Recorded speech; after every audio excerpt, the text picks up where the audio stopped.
views and opinions expressed in this program are those of the participants and do not necessarily reflect the views of BronxNet or the program underwriters. Welcome to today's verdict. I'm your host and trial attorney, David Lesch. We have a big show today. We're going to be starting off talking to an organization that provides books for kids. Then it's voting for those who are incarcerated and voting for those who are considered to be permanent residents. As you can see, we have much to get to, so stay tuned. Today's verdict starts right now.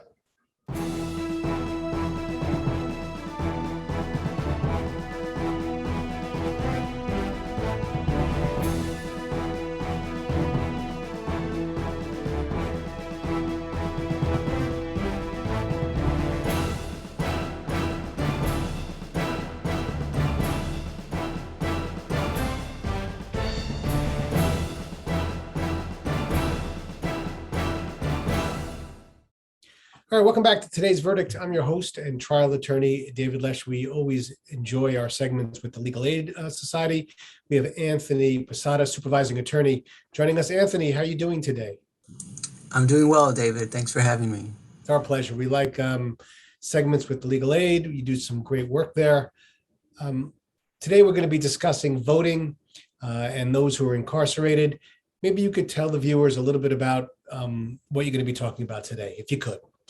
Sure. So today I'll be speaking about the efforts that we have kept to allow people who are incarcerated at the Department of Correction facilities across the city to have access to voting. It's an effort that we have been engaging with for the past 6 years, and that we are part of a coalition of other groups and organizations that have been involved in getting the Department of Corrections to allow us to make sure that people have education and information about how they can vote while they're incarcerated at DOC. Now, those who are incarcerated, let's just use Rikers Island as an example, and there are no convictions that would prevent them from voting, felony convictions. How would you get them to a voting facility, or does the voting box come to them? How does that work?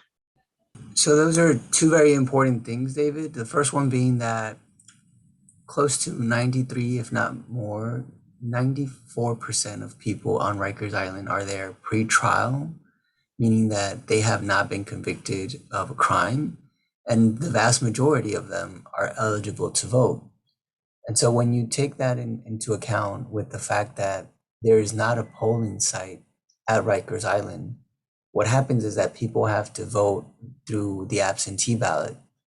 And when you rely on the absentee ballot, there are just so many different instances where people ultimately do not end up casting a vote. And so what happens is that the vast majority of them become disenfranchised.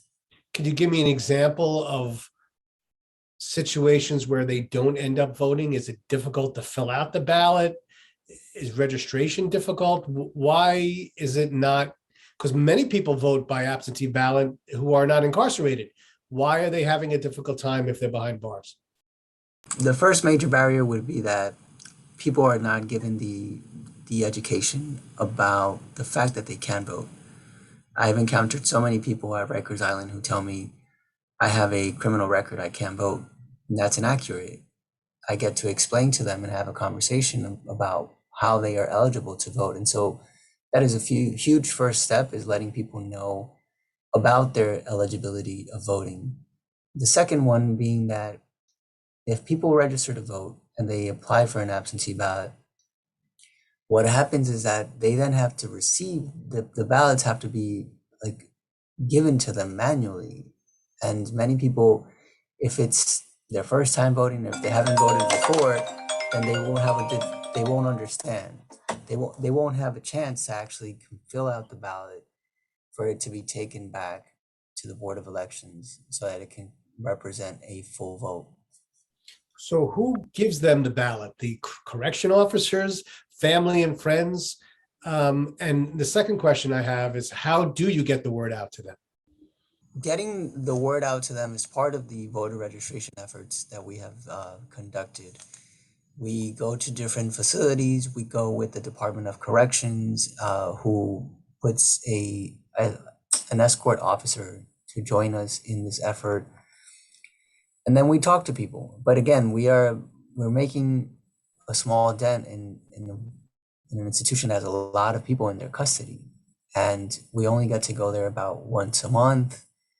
And even though we feel we are making a difference, it's still not the kind of change that we want to see. And it's the reason why we held this action on Tuesday, because we want the Board of Elections to step in, because they play a big role in this by the fact that they can set up a polling site at Rikers Island. And so the ballots, like once the registrations are completed, they are given to the Department of Corrections. The Department of Corrections then is tasked with taking them to the Board of Elections, and they have to take them to different counties, and then they have to come back with the absentee ballots to do the second part, David, which is the distribution of the actual ballots. And so there's just a lot of instances throughout that process where, like as they say, things fall through the cracks and people ultimately are left without the ability to vote.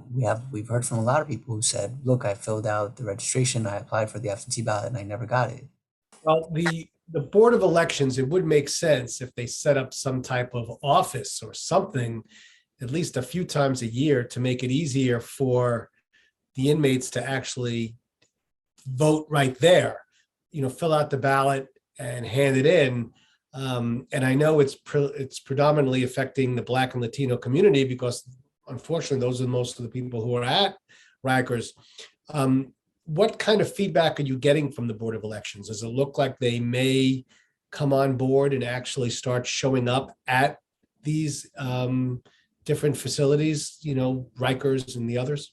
So that's actually, David, the part of this conversation that we still have a big question mark about, because for years since we've been doing this, we have told the city council, we have told the Board of Corrections of how we need the Board of Elections to play an active role in this, to prevent people from being disenfranchised while in custody of the Department of Corrections. And we've never heard anything back from them. We submitted a similar letter last year, never got a response from them. This year, the letter that we filed this week is actually done in conjunction with the Department of Corrections, meaning the Department of Corrections is on our side. They want the Board of Elections to come in and to set up either an early polling site using the technology they already have, where they allow for people to come in and your ballot can be printed right there on the spot, or to set up an in-person absentee voting site. So we feel that any of those two measures would really make a difference and would allow people to actually feel like they can participate in the democratic process. And it's not something that is unprecedented. It's happening in other jurisdictions. It's being done in Cook County in Chicago, and it works. And so there's no reason why New York City should lag behind on this. Why do you think the Department of Corrections is finally on your side on this? What's changed their minds? Well, actually, they knew, because of the work that we've been doing, that this missing piece was in large part due to the Board of Elections. And so this year we've seen big changes in the way that we have been partnering with the Department of Corrections, and their responsiveness is there. But ever since we started this effort, we knew and were of the same mind that we would need their help to get the Board of Elections, or at least to put pressure on them to come around and change the way that they view or understand voters at Rikers Island. Well, Anthony, I want to thank you very much for coming on. This is a very important topic. Hopefully, maybe you can come back and let us know if you've been successful. Certainly, we would love people on Rikers to be able to vote. They have a right to. If they haven't been convicted, if for certain crimes, they certainly should be able to. So again, thanks for bringing this to our viewers' attention, and we'll hope to have you back soon. Thank you very much for having me, David. Yes, and I look forward to coming back and telling you all how our efforts are going.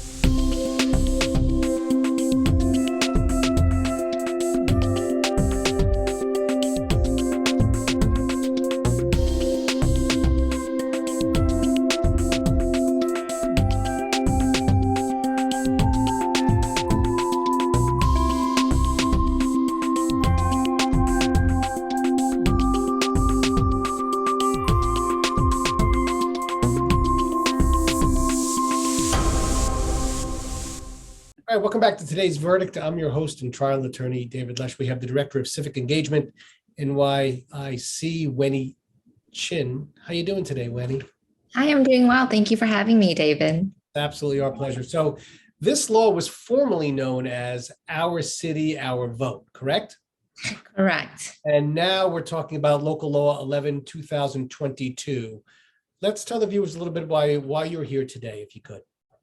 Yes, thank you so much, David. I'm really excited to talk about Local Law 11. It is an initiative to expand municipal voting rights to New Yorkers with permanent residence and those with work authorization as per their immigration status. So we're really excited to see what is the largest voting rights expansion in decades here in New York City. And folks will be able to vote in their local level elections. So this is deciding on who's mayor, on their city council member, borough presidents. So very local level decision makers in 2023.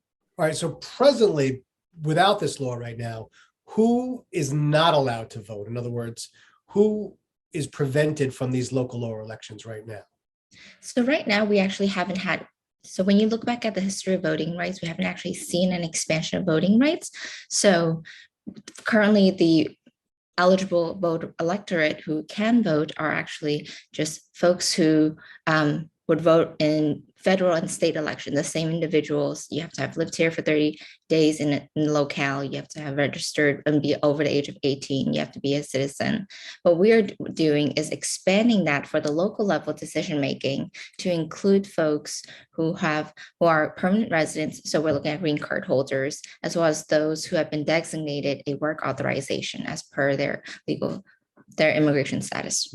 And is there a way to estimate how many people that would be in terms of, I don't know, take your local municipality, maybe you can average it for us. How many people are now eligible if they do have the permanent resident status? Yeah, so we project that this law will impact just shy of 1 million New Yorkers. And I think that's really exciting that we can bring voting rights to 1 million New Yorkers and hear from them, elevate their voice in the upcoming elections and make sure that they can now have a say in these very local level decisions that impact their daily lives. So that's the state senators, the council persons, the public advocate, mayor, correct? So yes, David, it would include the public advocate and the mayor, but it will not include the state senators because this is a local level election. So it is for New York City residents only, and it will impact only city offices. So maybe you can give us an example of some of the other city officers too that would be impacted. Certainly. So we are looking at, as I mentioned, the council members, and then we also have the mayor, which represents the whole city. We have the public advocate.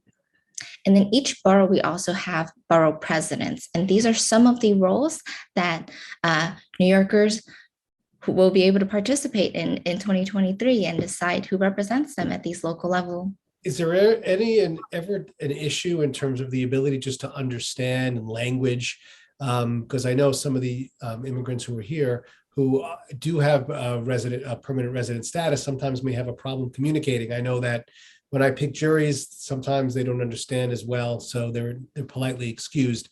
Do you ever think that there may be an issue in terms of understanding, in terms of the English language, to be able to vote in these elections, or is that a non-issue as far as you're concerned? I think the city can always do better on language access. We come from one of the most diverse cities, but when it comes to voting, we are very confident that when our community members have a lot to say about what impacts their daily lives. And just for a long time, they haven't been able to access the ballot box. So on that front, we're really excited and we expect our communities to really want to show up in 2023. With regards to language access, I want to highlight that our coalition, when we were thinking through how this law would be implemented, we really thought through some partnerships to support agencies. So we've seen an expansion in their language access portfolio. In addition, as a coalition as a whole, we are comprised of 70 organizations based here in New York City, and we are looking at what our role will be in 2023.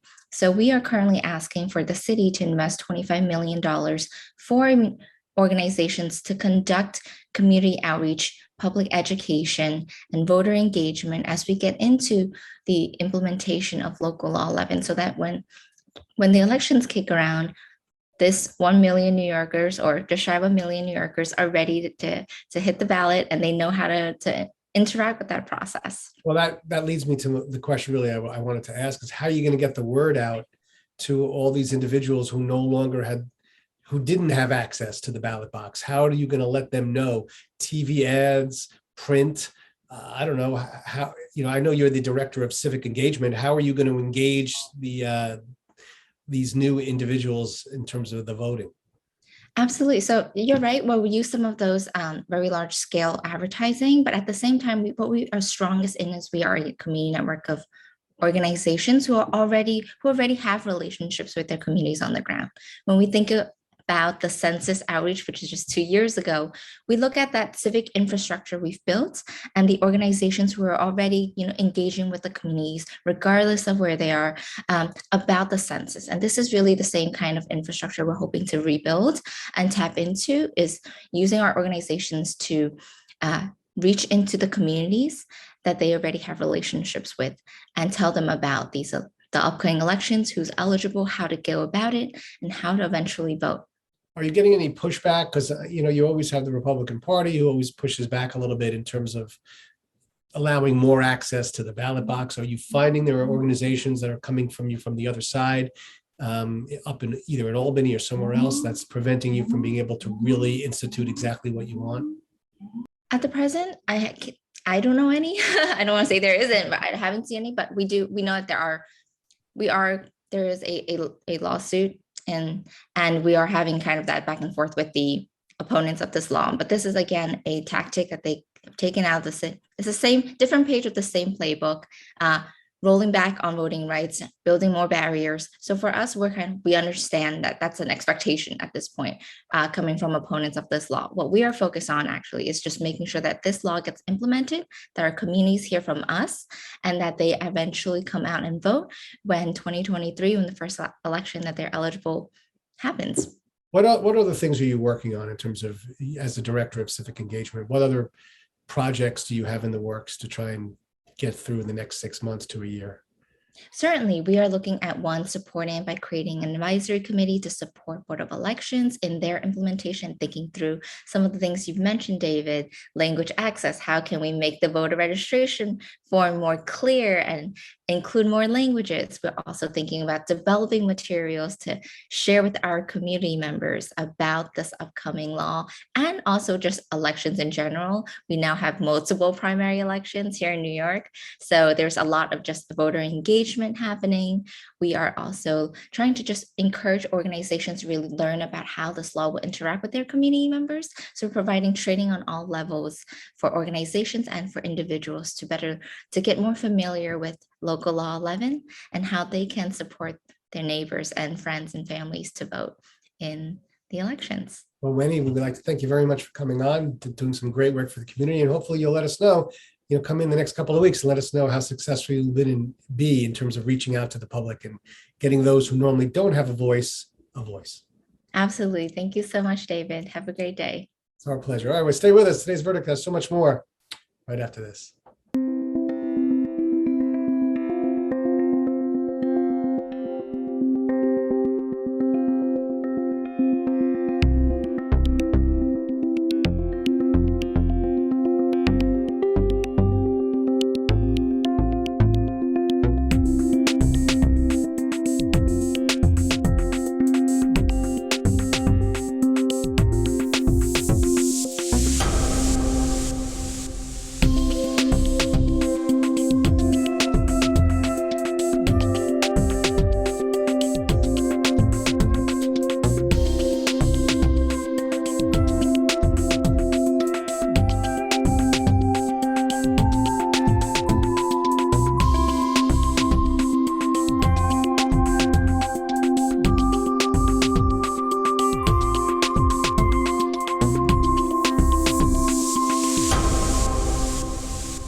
All right, welcome back to today's Verdict. I'm your host and trial attorney, David Lesch. When I tell you that this is one of my favorite organizations, I mean it. And it's Books for Kids. And today we have with us the executive director, Robin Adelson. Robin, how are you doing today? I'm well, David. Thanks. How are you? Good, good. So a big fan of the organization. And I'm going to let you tell the viewers what you do in terms of for Books for Kids, and then they'll understand why it's one of my favorite organizations. Go ahead. Well, I love this and I welcome the opportunity. There's nothing I like talking about more than Books for Kids. I feel like so many nonprofits, Books for Kids is such a well-kept secret, and we don't want it to be a well-kept secret. We want to broadcast and let everybody know about the need that is out there and the great work that we do to address it. So in a nutshell, Books for Kids is all about literacy, promoting literacy for all children. Our real focus, though, is preschool-aged children in low-income, under-resourced communities from low-income families. And we address what we do. We deliver services. We put it all together by building libraries. We build libraries in underserved preschools and in family homeless shelters, primarily around New York City. We have a very strong presence in the Bronx. We currently have libraries in 2 preschools in the Bronx and plan to expand that over the next year, adding 3 more at least. And we have libraries in 2 family homeless shelters in the Bronx as well. We build libraries in those spaces where children regularly are, where it's part of the natural course of their day. And the libraries are transformed rooms. They're beautiful, they're warm, they're friendly learning environments with 1,000 brand new books and a colorful meeting rug and a great rocking chair that will then seat the library specialists that we send in once a week to engage kids in a really dynamic, interactive story time. Yes, Steve. I always wanted to my son, he's moved out of the preschool age and he's finally into the middle school age. But how do you pick the books? That's I always wondered about that. Libraries have always been a wonderful place. I grew up in Queens. I just loved hanging out in libraries, books galore. But I never thought to myself, who picks the books that are on the shelves? Such a great question. Such a great question. We have a fantastic program director. Her name is Lisa Francis. She has a long history working in education in New York City, actually. And Lisa stays on top of everything in the landscape, everything that is coming out, well aware of everything that has come before. I also have a long history in children's literacy and in nonprofits specifically relating to books and publishing. So together, and really, by together, I mean primarily Lisa, really pays attention to the curriculum in preschools across the country, primarily in New York, which is a leader in pre-K around the country. She pays attention to the curriculum, to the recommended reading, to the units of study, make sure that every library has books that respond to those units that are being covered in the preschool classroom. And we also spend a considerable amount of time meeting with the director of the site, whether it's a shelter or a school, and the teachers or the staff, because we really want to get a feel for the culture. And a fair part of the collection is always specifically curated for that particular neighborhood or the culture that is predominant in that neighborhood. We want children to have a chance to see themselves. I'll give you an example. My son was assigned a book, Brown Girl Dreaming. And I got the book for myself, and I understood, where that book maybe should be everywhere, or maybe it should be in particular neighborhoods. And I guess I wonder how you navigate the political landscape in terms of books themselves. What books are we promoting? What books are we not promoting? It's got to be a little bit of a fine line for the organization, because there are so many wonderful books out there, but which ones get the priority, I guess, is what I was wondering. I think it's a little easy to be politically agnostic when our real focus is on the children. Yeah.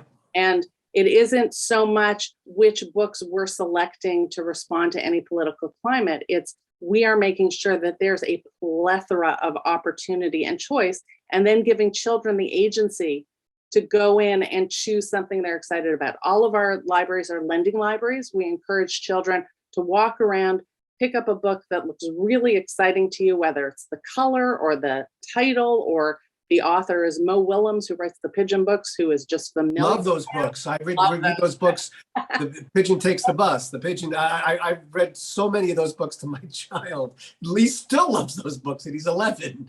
My children are in their 20s, and they still talk about those books. So, it's very important to us to recognize that books and libraries are about so much more than just learning how to read. Yeah, they really are. And so our libraries are a true learning environment and growing environment, and an environment just full of opportunity. And children go in there and every week walk around and choose something off the shelf. Ron and Steve Sussman, I'm a big fan of both of them. They got the word out to me, and that's how I've gotten involved. How do you get the word out to everybody else? I know you're doing this show, but there's so many people who should know about Books for Kids. How do you reach them? How do you do that now? We count on amazing people like the Ron and Steve Sussmans of the world. Ron has been on our board for 8 years. He was board chair for several years. And we really count on the members of our board to go out to their networks to make sure people know all about Books for Kids. We don't charge schools and shelters for the libraries and for the books and for the library specialists. Everything we do requires fundraising, as you said. So the only way that we can continue to provide the service we provide and to grow, because this is such a replicable, scalable model, it just takes money. So the only way we do that is if we expand our network, and we really, really count on board members to go out and help us do that. And before we let you go, we don't have much time. Where do we donate? How do we donate? Where do we reach you if you could? We make it so easy. You go to Books for Kids, which is spelt in my background, BOOKS FORKIDS, booksforkids.org. And there are many different areas where you could just click on a button that says donate. People should donate to this. It's a wonderful organization. I'm a big fan. And Robin, we hope to have you back. I'll see you at the gala too. I'll see you at the gala, David. Thank you so much for this opportunity. It's our pleasure. All right, stay with us. Today's Verdict has so much more right after this.